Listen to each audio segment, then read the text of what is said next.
work on these episodes, I try to think of personal moments where I've experienced this stuff, either for the good or for the bad. Like in this episode, I want to talk about wonder. And I tried to ask myself, where have I missed it? And I think that's almost an impossible question to answer. And I think it's almost impossible to answer because I know I've missed it. I know the misses are there.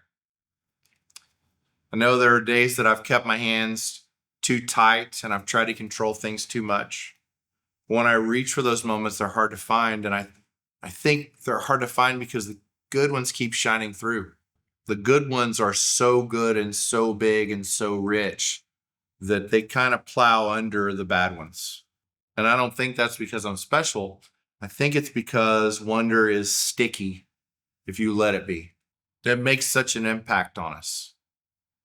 And whenever it makes that impact, it's almost like, man, when I experience it, I want more of it. Like I want it like straight to the vein. Like I want this thing. I want to feel that again. I want to experience that again. I want to feel all those feelings again. And I walk around with my eyes wide looking for it. It's why we love all the videos where little kids are seeing things for the first time and they see the beauty in really simple things. And we want to watch those videos where kids are laughing again and again and again at the same thing over and over. And whenever we see all of those first experiences, and we love it so much because we've gotten old enough that we've experienced it all enough and we've kind of gotten jaded. I've kind of gotten jaded. But I want to say this. I legitimately think we are made for wonder. Like poor need. We function better with it. Or at least I do. I want it. And when I get it once, I want it twice. And if I get it twice, I want it 4 times. I want more of it. And here's what I think. Wonder is the practice and the reward because it feeds itself in the most beautiful of ways. My friend James made a lot of money in his career, and whenever he transitioned into his next thing, one of the things he did is he bought a Sprinter van and he outfitted it for overlanding. He wanted to be able to go and just explore and see and experience, and wherever he landed is where he was going to stay just for a window of time. He had the means to be able to stay in any hotel that he wanted to do anything that he wanted to. If it was a 5-star resort, he could do that. But instead of a 5-star hotel, he got that Sprinter van. And that was how he had his adventures. And he went on a trip to the Grand Canyon. And when he got back, I asked him, why the Sprinter van? Why not the 5-star hotel? James, you could see the Grand Canyon from the window of a 5-star hotel with every amenity at your fingertips. And he said, if I see it from a 5-star hotel, I see the same view that someone else had the night before. It's just not as special. He'd rather park on the edge, maybe in a place that nobody had ever parked before. Then he could wake up, throw open the doors, and see a view that maybe nobody else had ever seen. Wonder. He was pursuing it. He could buy the view, framed, curated, climate controlled, and he turned it down on purpose. That version of wonder is a postcard, but it's something different entirely to take the picture. So instead of buying it, he positioned himself to find it. That's entirely different. In that way, it was contingent only on his conscious pursuit of it. And here's what I landed on. And when I walked away, this is what I was thinking about. I even wrote this down. For those who have everything within reach, the rarest thing left is wonder. And when we pursue it, we are more likely to find it. Which sounds like, of course, sounds obvious. But how we find it's not by buying it. How we find it is by the posture of our hearts as we pursue it. We just celebrated Father's Day last weekend. And my sons and I took a little road trip. And we went to Roman Nose State Park here in Oklahoma. And we had a little bit of a plan. They were in charge. We got there. We knew we were going to Roman Nose. We didn't really know a whole lot about it. We knew that there was caves. We knew that there was some trails. We knew that there were some views. We knew that there were some things we could do. And we got there and we went to the visitor center and we walked in. We were thankful it was air conditioned because it's June in Oklahoma and we are sweaty people. And we walked in and we grabbed the map off the wall. And we sat in the corner and we started making a game plan. And about that time, Tammy walked into the room. Tammy loves her job.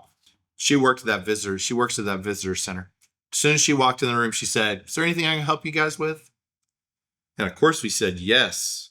We walked up to the front and Tammy got out her plethora of colored markers and she started drawing on our map and showing us everywhere that we should go and everything we should do. And she told us all the secret things and all the cheat codes and all of the ways that we should do this. And here's where the shortcut is on the trail. Here's where the best view is. Here's the thing you should do. Here's the order you should do them. And she kind of mapped out the day for us and it was incredible. We walked out of there and we started on the trail.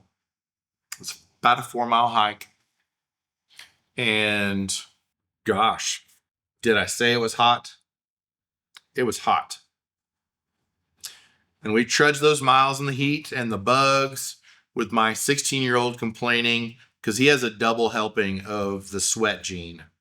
However much a normal person sweats, he sweats at least twice as much.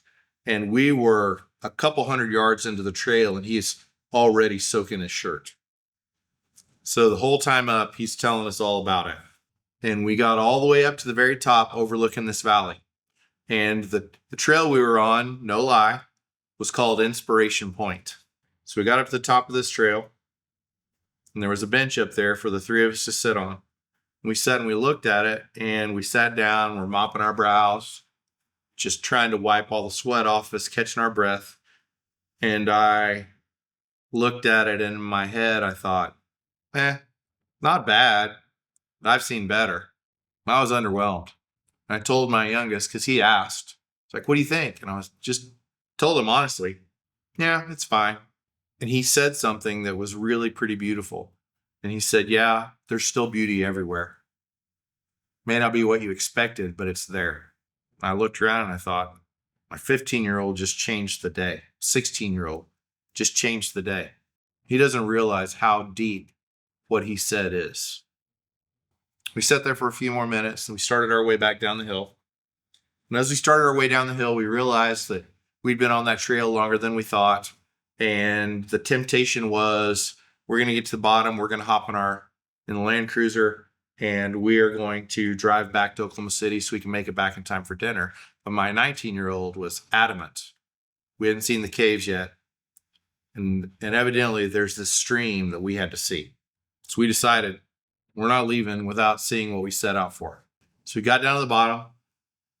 It's funny because as soon as we got to the bottom, the first thing the boys wanted to do is go in and tell Tammy, "Thank you." Which, as a dad, I just thought, this is the best thing ever.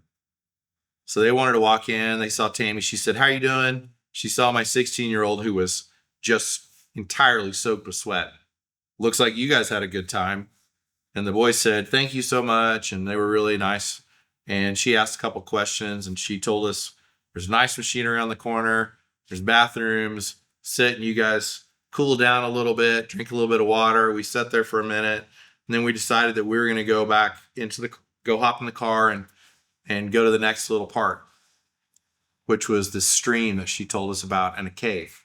We got there was a parking lot. There wasn't really a sign for anything. And the temptation at every step was to give up and move on.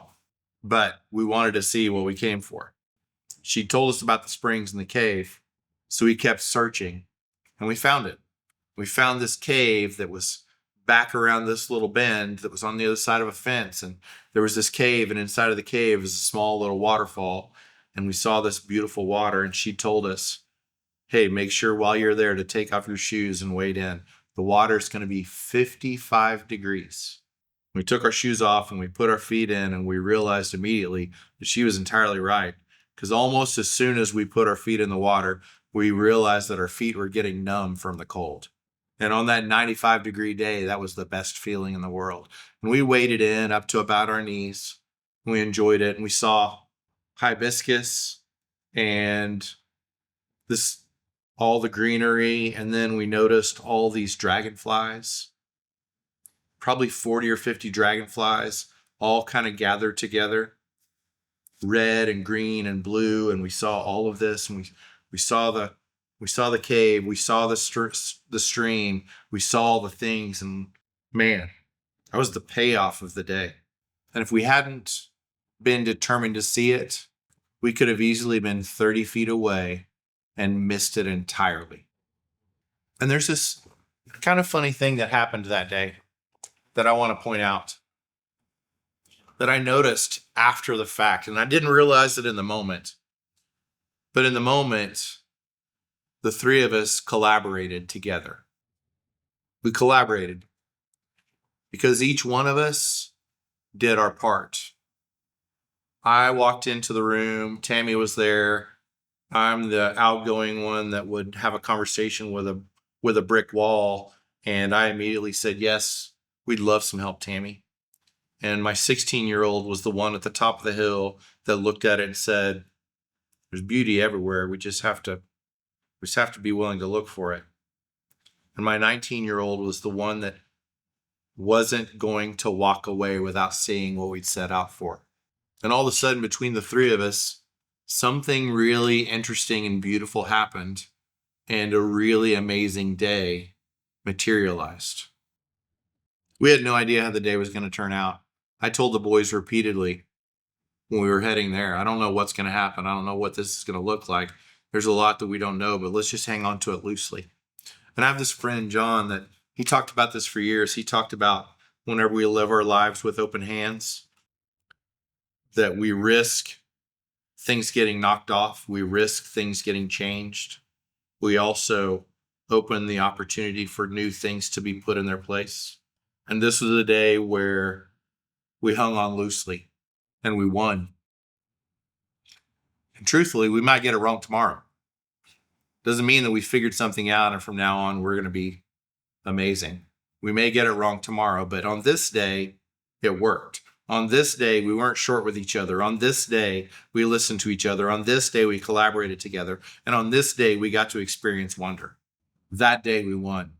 The whole day could have been a disappointment.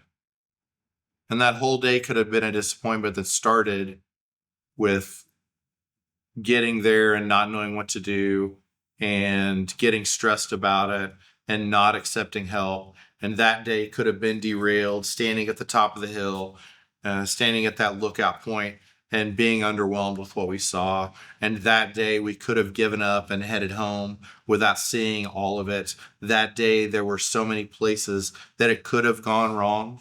And that day we hung on loosely enough that the things kind of worked out. Because closed fists can't receive anything. But open hands can lose a few things, but still catch what matters. That's what was happening that day. And remember what I said at the very beginning? I said at the start that we are made for wonder. We're made for it. And I don't think that I'm built for this any more than you are. I think that we are all built for it. I think that we all desire it. And I think that we can miss it by forgetting that it exists. I think I really mean that. I think that we can miss it by forgetting that wonder exists, by being jaded, by being dismissive, by being controlling, by being unimpressed. Because in the same way that wonder feeds itself, I think that that attitude of being unimpressed also feeds itself. It's just not as satisfying a meal. I like that. I need to remember that. And I want you to think about this. Numb feet, dozens of dragonflies, cave with a waterfall we almost skipped, 3 people, open hands, 1 pursuit. And the exercise of seeing it in the normal moments builds the capacity to be wonderfully shattered in the profound ones. That's what builds the capacity for wonder. Think about the the little boy who's fascinated with grasshoppers, the little girl that's fascinated with that flower. I want to remember that. I want to cling to that. And I want to exercise that, because I never want to outgrow wonder. Thanks for being here this week. And I hope this gave us something to think about. See you next time.